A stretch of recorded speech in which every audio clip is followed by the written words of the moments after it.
ভাবে উপস্থাপন করায় একটি জব সেক্টরে, যে সেল করার বিষয়টি চাকরির বাজারে সবসময় আমি বলি ইন্টারভিউ দিতে গিয়ে নিজেকে সেল করতে হয়, নিজেকে সেল করতে হয়, যে আমার মেধা আমার দক্ষতা, হ্যাঁ। সেই বিষয়ে আপনি যদি একটু পরামর্শ দিতেন।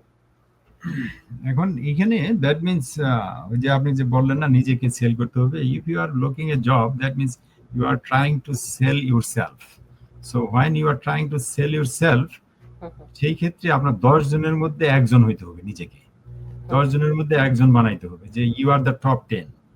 এখন এখানে টপ 10 করতে হইলে সাপোজ একটা পজিশন ওপেন আছে, সেখানে আপনার 20 জন লোক নেবে, হুম, হুম, এখানে অ্যাপ্লিকেশন বা ক্যান্ডিডেট আছে 100 জন। তো 100 জনের যদি থাকে তাহলে it is competition. Hmm, competition নামতে হবে। কম্পিটিশন কিভাবে নামবেন? কম্পিটিশন নামার আগে আপনাকে যে জিনিসগুলো খেয়াল করতে হবে, যে রিটেনের একটা ভালো স্কোর থাকতে হবে, যদি রিটেন টেস্ট থাকে রিটেনের একটা ভালো স্কোর থাকতে হবে।